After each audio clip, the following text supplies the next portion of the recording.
The FBI is the most sophisticated law enforcement agency in the world, pursuing the most dangerous criminals. When one of Chicago's worst serial killers commits unthinkable crimes against women. Imagine your worst nightmare, what you could do to a woman. The Bureau mobilizes, and the truth they uncover is more shocking than anything they can imagine. He was such a violent, horrific person inside that shell of normalcy. What were you wearing while you dismembered them? I was wearing nothing. It was too hot. We needed to stop him from doing this again. He's like the evil Boy Scout. He comes prepared to commit his crime and get away with it. FBI. Criminal Pursuit.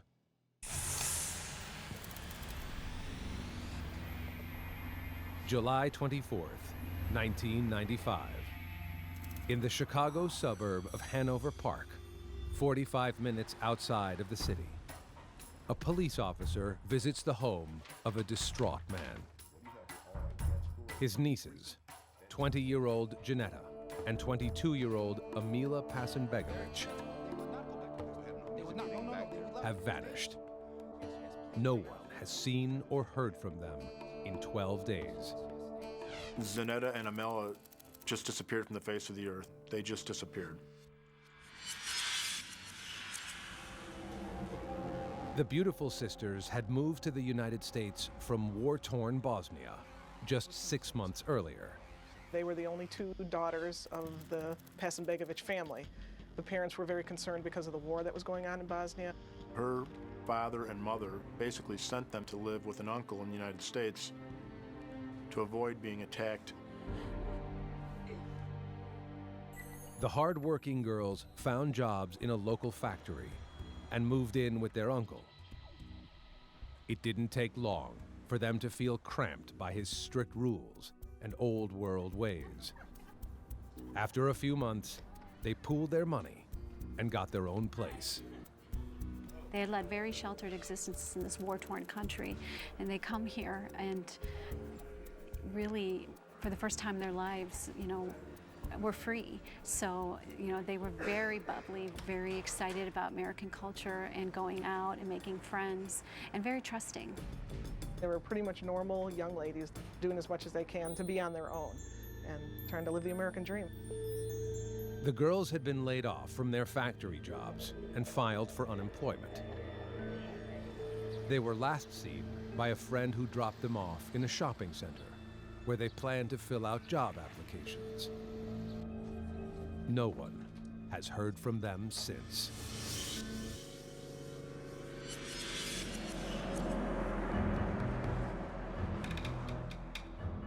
Investigators begin working the case, talking to anyone who knows them. They interviewed all family members, the uncle, and people that they were dating or had gone out on dates with in the past, as well as co-workers. Is it possible the girls have run off in search of a new adventure? Investigators scour the girls' apartment, desperate for clues. It just looked like they walked out of the apartment to go shopping or to go to a friend's house or something. There was nothing out of place. The only thing that was strange was they had a cat, and the cat was missing. So we thought maybe they went away for the weekend and took the cat with them.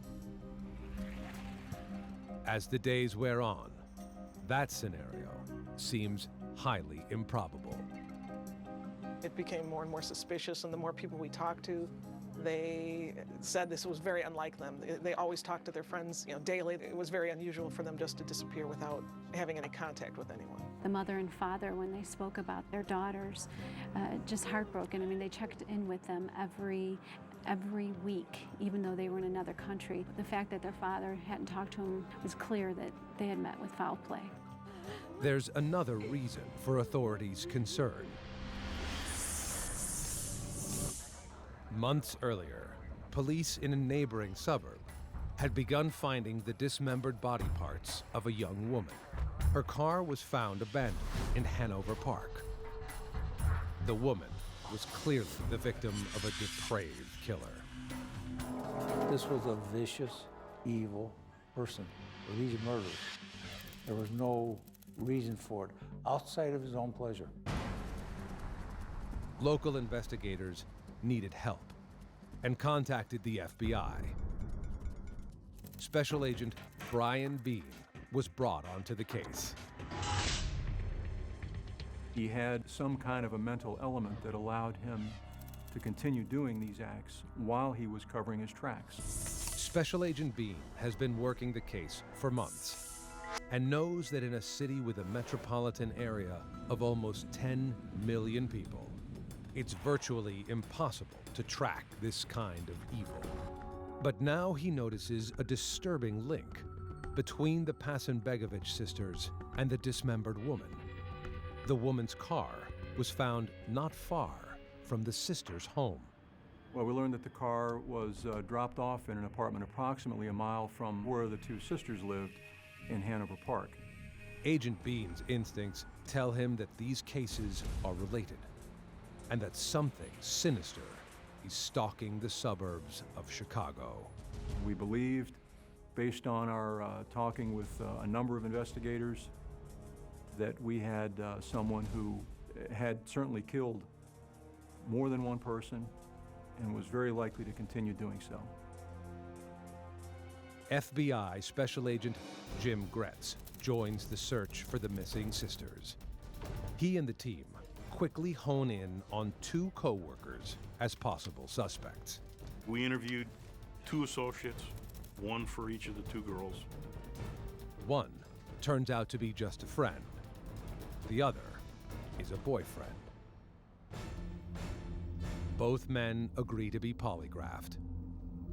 Agents are hopeful one of them will prove to be more than just a suspect. But both men pass and are quickly cleared of any involvement. There was really no evidence to point to them other than they did have close social and prior work contacts with the sisters. It is the first of many dead ends. We always checked into everything, but everything turned into nothing. The team refuses to give up. Soon, their diligence is rewarded with another potential lead. Investigators discover that while at unemployment, the girls ran into a former coworker. Nicole! Oh, hey! How are you guys doing? The woman told them about a man whose wife had a cleaning company and was looking for workers. There was some exchanging of phone numbers, and the man was given their phone number to try and hook them up with cleaning houses. We believe that the following morning, a woman picked them up in her vehicle and drove them to a house in Glendale Heights, purportedly for the purpose of pursuing the house cleaning job. The question is, who was the woman who picked up the sisters? And what happened to them after they disappeared? It will take months before the FBI learns the answers to those questions and begins to realize what a monster they are dealing with. A woman's dismembered body parts have been uncovered in various areas.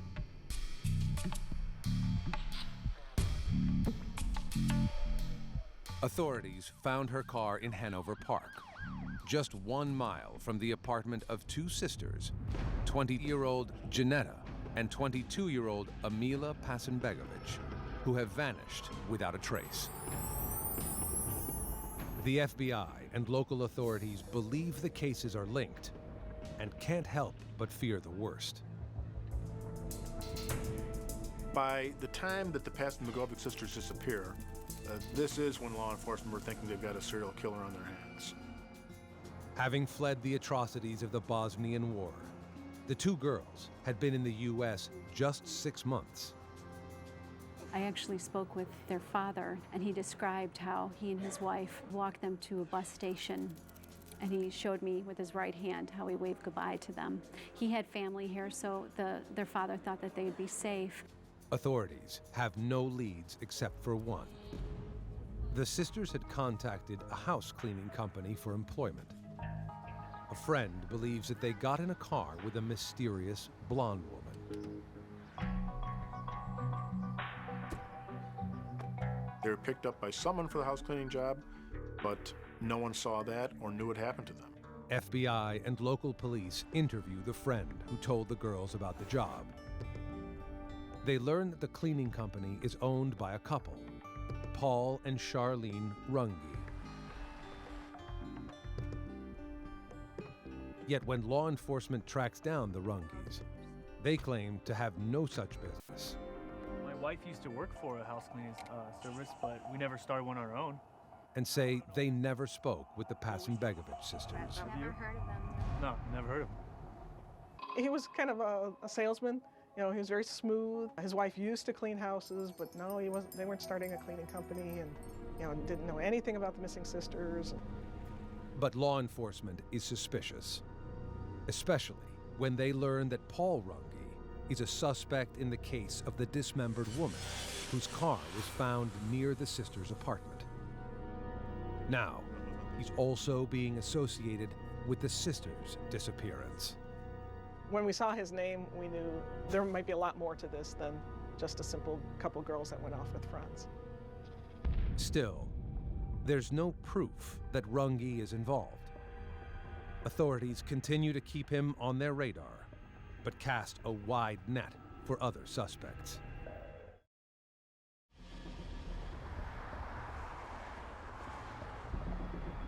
More than a year goes by while FBI and police struggle to find out what happened to the Passen Begovich sisters. They're still looking for a suspect when, 20 miles away in downtown Chicago, the fire department responds to a call about a blaze on Touhy Avenue.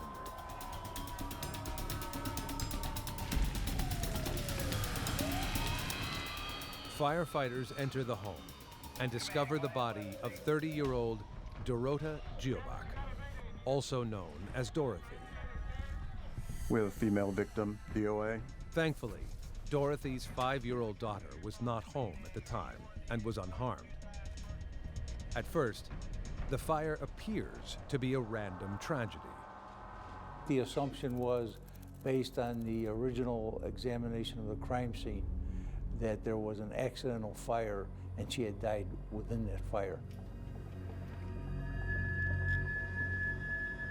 But when the medical examiner releases his report the next day, it reveals something much more gruesome. When the medical examiner came up with a cause of death as suffocation, then we knew that it wasn't an accidental fire. It became an arson. The means of death is particularly violent. Dorothy had been strangled and sexually assaulted. Her clothes had been put back on her to cause people to think that it was not a sexual assault, that it was some sort of accident. After brutally raping and murdering Dorothy, the attacker poured an accelerant on her body and set her on fire. Who is the vicious killer behind this heartless crime? A friend tells investigators that Dorothy, who was trying to sell her house by owner, had an appointment to show the property the day of the murder. That morning, she was chatting on the phone with the friend when the prospective buyer showed up. Just 1 second. Dorothy had started speaking in her native tongue to her so that this English-speaking prospective buyer didn't know what she was saying, and she was telling her friend, he's making me very uncomfortable. He was supposed to come back with his wife, and he's here alone. And the friend had actually said to her on the phone, what should I do? Do you want me to call 911? And she said, no, I'm sure it'll be all right, but do me a favor and call me back in 5 minutes.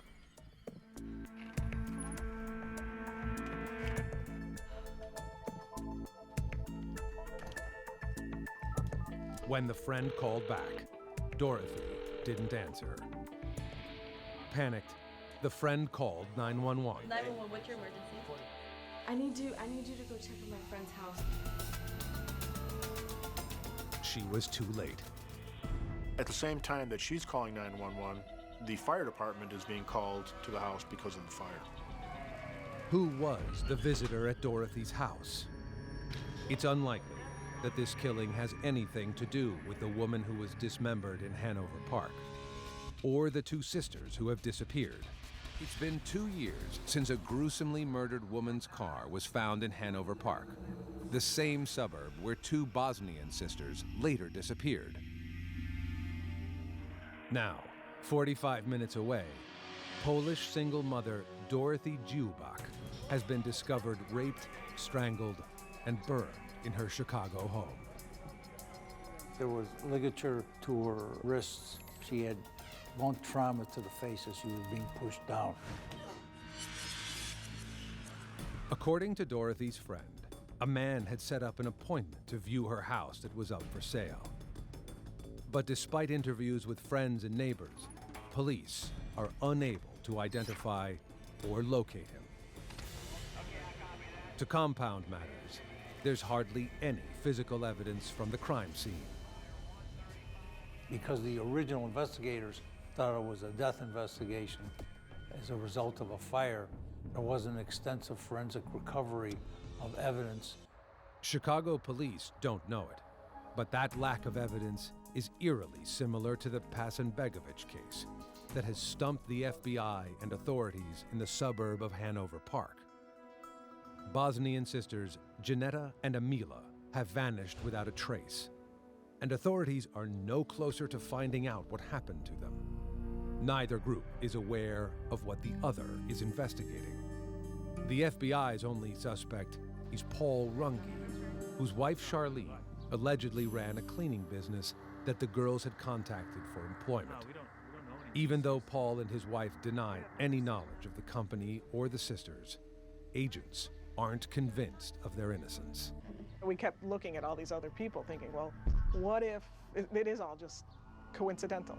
So we kept looking at everything and eliminating, and it just kept coming back to him, and it's like, he's the guy, he's gotta be the guy. They dig deeper into Paul Rangi's background and discover a shocking and sordid past.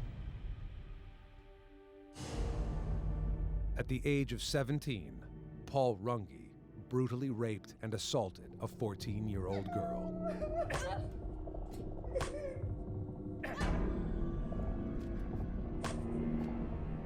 Imagine in your worst nightmare what you could do to a woman, tying over chairs, tying over tables, using poker irons on her, just handcuffing her. After endless hours of torture, the girl managed to escape and was rescued by neighbors. Rangi served 7 years of a 14-year sentence. He was paroled a year before the Passen-Begovich sisters disappeared. This deeply disturbing information puts the investigative team on high alert. And you start looking at an individual, and you start looking at the background, and you start thinking that an individual is not just a one-time offender. Agents suspect that Rangi may have killed not just the Passen-Begovich sisters, but the woman whose car was found in Hanover Park as well. Still, they have absolutely no physical evidence linking Rangi to any crime. They search his property, but find little to go on. We had nothing. We found what appeared to be blood in some of the cars, but not enough that we could utilize for DNA.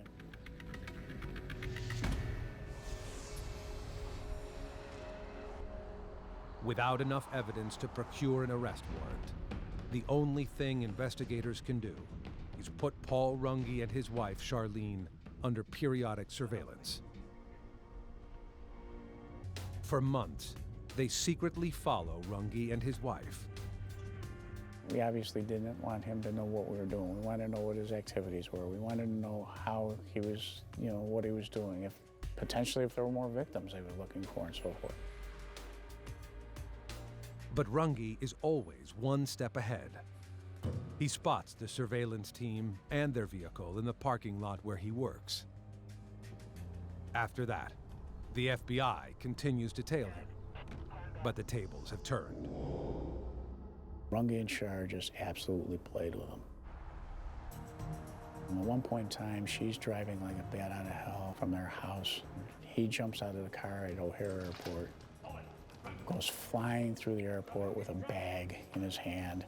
And when they grabbed him, they opened up the bag. There was dolls or something in the bag. I mean, he just played them like a fool. He played with the surveillance team when they were watching him. He would toy with them. You guys got nothing on me. Have a great day. That was the thing. He thought he was smarter. During the phone conversations, they absolutely said, we know you're listening to us. The surveillance team tries a different tactic. They send in an undercover female agent to the shoe store where Rangi works. Brought our #1 sellers. Ooh, they're beautiful. Yeah, they're gonna look good on you. Thank you. You have wonderful taste. Yeah, so do you. They're hoping she can get him to talk, Are you from around here? Yeah. What about you? Hanover Park? but he quickly sees through it. I think someone else should help you. Made her really quick. It was kind of a shock, but I mean, he was, again, playing games with us because he knew that we were on him. Tell your friends outside in the car. I said hi. Despite their intense efforts, authorities cannot nail Paul Rangi down. Law enforcement, for the longest period of time, believed he was the guy. They also realized that there was no forensic evidence, there was no admissions, there was no eyewitnesses. So they're incredibly frustrated by the fact that though they felt he was the person who committed these crimes, there was not enough evidence to even cause him to be arrested. Do authorities have the right suspect? If they do, they need to get him off the streets as soon as possible. But if they're wrong, or if there's a second serial killer on the loose, there's no telling who will die next. The FBI's task force is struggling to link its #1 suspect, Paul Rangi, to the disappearance of Amila and Janetta Passen Begovich, who vanished after seeking a cleaning job. We didn't have solid evidence to obtain a arrest warrant. And that's what gets frustrating now, because now he knows that we are absolutely positively on him, that he is a prime suspect. So then it was just a game. Though they've been watching Rangi for months, they have nothing concrete tying him to the case. And their surveillance hasn't revealed anything unusual. Is it possible they have the wrong man? February 3rd, 1997. 45 minutes away from Hanover Park, on North Laramie Avenue in Chicago, firefighters extinguish an apartment blaze and discover something dreadful. Lying on a bed are the bodies of 35-year-old single working mother Yolanda Gutierrez and her 10-year-old daughter, Jessica Muniz. It was evident from the scene that both the mother and the daughter were overpowered by one or more people. They were tied with ligature, and their throats were slit, and they were both sexually assaulted. An accelerant was applied to both bodies, and they were set ablaze. It's obvious that the fire was set to cover up the horrific murders of Yolanda and her little girl. Jessica was just a little 5th grade girl, and she was a little chatterbox, everybody described her as, and she was the apple of her mother's eye. She was a beautiful girl, and she had such a spirit about her. Though there are some similarities between this crime and the murder of Dorothy Jubak just miles away, Chicago police don't believe that the killings are connected. Crime scenes are oftentimes covered up with arson. It's a frequent method of destroying forensic evidence. So although there was that connection, there wasn't anything close, either in victimology or pattern, that we thought they might be connected. Police managed to recover semen from young Jessica. They check it against the DNA of her mother's male friends. Boyfriends or associates. We did extensive buccal swabs of these people, but none of those DNA samples compared to the semen. Chicago detectives are left with DNA, but no suspect. Back in the suburb of Hanover Park, the FBI and their team have a suspect, but no evidence. No, we don't have the results back. We didn't know of the city thing, so we had no way of connecting the two. Basically, Even so, the Hanover team is convinced that Paul Rangi might be a serial killer and is involved with the disappearance of Janetta and Amila Passen Begovich. Investigators continue their surveillance of Rangi and his wife, going so far as to pull their garbage. We met with the garbage truck early in the morning. They would pick up the garbage, put it off the side, and we would grab it. Wait for the facts over here. After nearly a year of unproductive surveillance, Detective Colin finally gets a break. We found a telephone number, and the telephone number we found was the girl's telephone number. The girls' names, part of their address, and their phone number are clearly written in Charlene Rangi's handwriting. Authorities now have proof that Paul and Charlene Rangi are lying about knowing the sisters. The note also clearly implicates them in having a house cleaning service. I can tell you, being one of the agents in that room, there was a lot of happiness. Brian Bean let me know, called me up and said, we've got this paper. And it was just like, wow, okay. I flew that piece of paper back to our headquarters in Washington, D.C. I believe it was within 24 or 48 hours. Our main suspect's wife had left a couple of fingerprints on that note. It tied him directly to the disappearance of the two sisters also. But investigators' elation is short-lived. Finding the phone number, great circumstantial evidence, not enough to get an arrest warrant. The piece of paper may not be enough to arrest the Rangis, but it is enough to secure a search warrant for their current residence. Investigators are disturbed by what they discover. The search warrant conducted by the FBI revealed a lot of weapons, actually. They also found a small crossbow, as well as a stun gun. We were able to find, what we would classify as combat knives or Rambo knives, or it was a knife that easily could have been used in the commission of cutting up a body. The FBI confiscates the weapons and sends them to their lab for examination, hoping for something that will lock up Rangi once and for all. Again, they come up empty-handed. We didn't find any blood on any of the items that we suspected might logically have blood on them, particularly that knife. We didn't find anything that would definitively tie our suspect or his wife into the disappearance of the two sisters. After nearly a year of searches and spot surveillance, agents still cannot arrest Paul Rangi. We just never compiled enough evidence, and you need hardcore evidence. They decide to go after the one person they believe can give them Paul Rangi, his wife. We made extensive efforts at trying to gain the cooperation of Charlene. Yet even while the FBI is trying to crack Charlene, the murders in the city of Chicago continue. In March 1997, another female victim with her home for sale by owner is raped and set ablaze, this time on Kenneth Avenue. She was found in the bathroom, burnt severely, forced blunt trauma to the head, and disrobed. It was an obvious homicide with an arson cover-up. There was a lot of evidence of a lot of resistance being put on. This was a horrific fight. Chicago police are finally starting to see the pattern between the three fires. Now they too, like the Hanover task force, fear a serial killer is on their hands.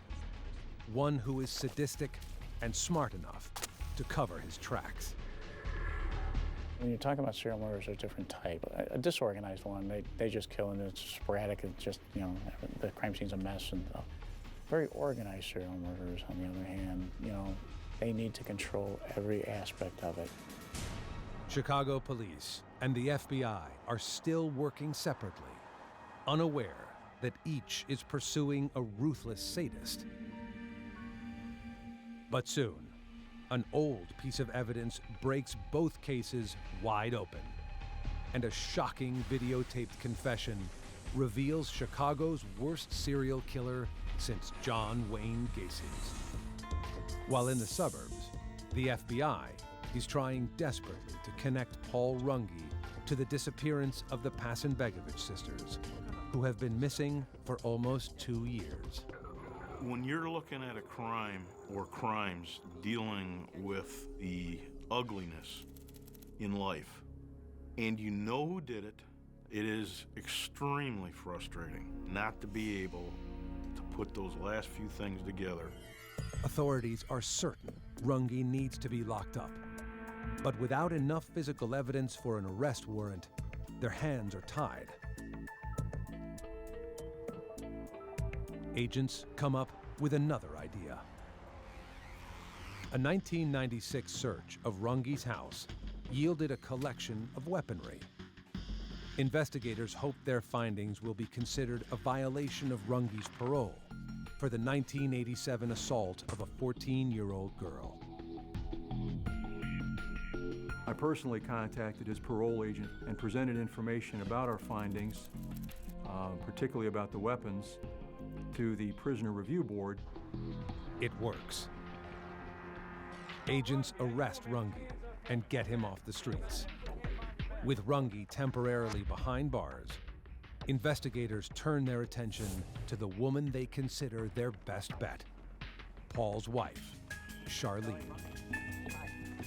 When we found the note in the trash bearing her fingerprints, that implicated her directly, and she and her attorney, shortly after that, advised us that she was going to begin cooperating. Charlene agrees to talk in exchange for immunity. What she reveals is horrifying.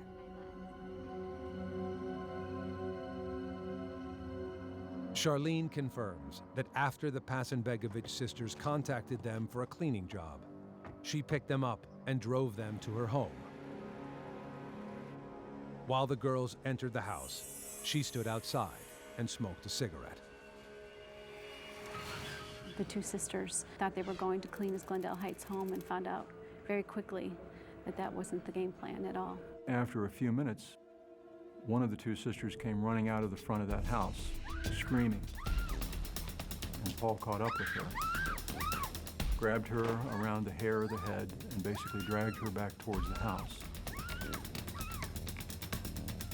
She continued to struggle and continued to scream. And Paul slammed her head against the front step of the house several times, and she eventually stopped screaming and stopped struggling. Paul took her back inside the house. Charlene tells Special Agent Bean that she quickly left and returned that evening to a gruesome sight. She saw a number of dark vinyl trash bags in the lower level of that house, and she strongly suspected that Paul had dismembered the bodies. And later, he disposed of them in various dumpsters in the surrounding area.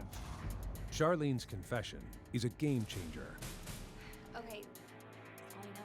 As law enforcement and the attorneys assemble the case against Rangi, Chicago PD has a shocking development of its own. Chicago detectives decide to take advantage of new DNA technology and resubmit samples from their unsolved cases. One of the samples is the semen found in 10-year-old Jessica Muniz. This time, it matches someone in the database, Paul Rangi. So we had our man. We knew we could run on him with those homicides.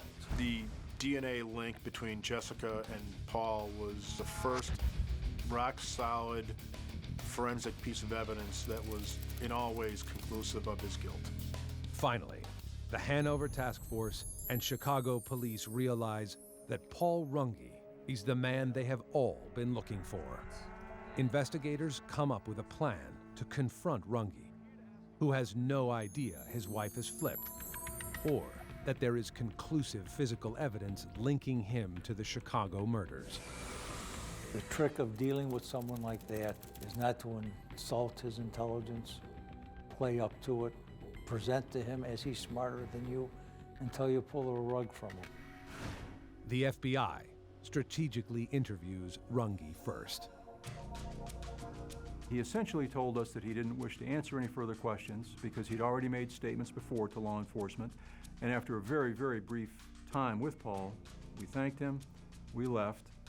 Detective Capitelli goes in next and grills Rangi about the 3 fire cases. He came out, the FBI profiler, saying he agreed with our evidence, but he wouldn't confess. So that indicated to me that Rangi was also of a playful sort. He wanted to play with us, if you will. He was getting some enjoyment out of this. Rangi vehemently denies any involvement until Capitelli confronts him with the DNA evidence found in Jessica. Then we showed the final report indicating that it was a 1 in 32 trillion match. And we told him either this was an extraterrestrial from a different universe or you. Rangi finally admits that he did it, but says he's worried he'll get killed in prison for murdering a child. He asks Capitelli if he can be transferred to another facility. In exchange, he offers up the names of his other victims. So the trick was not only to get him to roll on the one we already knew he did, but all the other ones that the FBI thought he did, and the ones we were connected on. She was bleeding real bad, like this. And I went to the kitchen and found a match, came back and lit it and left. Rangi confesses to the rape and murder of 8 women, including Dorothy, in the city. He reveals that he snuck into Chicago to kill them at times when he knew the FBI wasn't following. He also confirms the FBI's assumption that he killed the woman whose car was found in Hanover Park, as well as the missing Passen Begovich sisters. Paul, as a serial killer, was a little bit different than most. He changed his MO. His first 3 murders were done in one fashion where they were crimes of opportunity, where they were killed on his home turf. However, when he got the attention of the FBI, he moved on to a different way of doing it. He doesn't want to be on his home turf anymore. He's like the evil Boy Scout. He comes prepared to commit his crime and get away with it. In a chilling confession, Rangi freely reveals how he assaulted the unsuspecting Bosnian sisters, obliterating their American dream.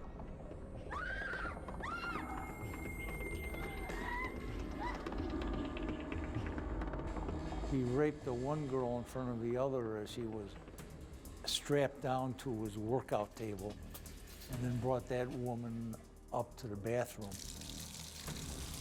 He chained her to the tub and turned on the water. He said she accidentally drowned, but take that for what it's worth. But he dismembered her and then came down and killed the other sister. Paul eventually took the girls down to the basement area of the house and cut their bodies up and placed them into bags. Describe for me the saw you used. Was the body involved? The same one. Describe it for me.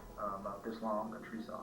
Okay. Started to cut on it. I don't know who, but on the arms here, hands, the arms here, the ankles, the legs, and then here. Did you dismember their heads? No. Okay. What motion did you have to use in order to do that? Just like cutting a tree. How much force did you have to use in order to dismember them? Less than a tree branch. It's so horrible. I mean, they had gone through so much before they came here, and it was just like, you know, they had an opportunity for such a great life here, but he took that away from them. Hour after hour, Paul Rangi calmly details his reign of terror for investigators. This is a part of the homicide confession by Rangi of Yolanda Gutierrez and Jessica Munoz. Laid her down on the bed, and the mother, and her daughter came over and laid on the bed over here on the other side, And then I took the duct tape out of the pocket and I taped her hands behind her back and then the little girl's hands behind her back. And you'll notice again, this is an horrific act where he describes either the mother or daughter whimpering, yelling, complaining, just laying there stable without emotion as he goes about and kills the mother in front of the daughter and then the daughter. No emotion at all. It's amazing. Now here he's showing exactly how he cut the throats of the mother and the daughter, placing his hand on the back and then slitting the throat. There was gurgling sounds from her neck. She didn't say anything, and there was blood that came out when I went to bed. When Paul Rangi was describing these horrific acts, he described it as if he was swatting a fly away. Really, he had removed himself. It was evil. There always seems to be some emotion when a homicide offender or murderer confesses. Rangi, nothing. It was like looking into a deep, dark hole. Nothing. In 2006, Rangi is convicted of the murders of Yolanda Gutierrez and her daughter, Jessica Muniz. He is sentenced to death. 5 years later, the state of Illinois abolishes the death penalty. Rangi's sentence is commuted to life without parole. For the FBI and investigators, Paul Rangi is in a class all his own. I would say Paul Rangi is one of the worst sexual predators that has been around. He presented himself as so normal. When you looked at him, he's part of the wallpaper. He's not someone you look at and say, we ought to be very careful around this guy. So what amazed me was he was such a violent, horrific person inside that shell of normalcy. There is no doubt in my mind, based on what happened, this individual may have gone beyond being evil. This now concludes the statement of Paul Rangi.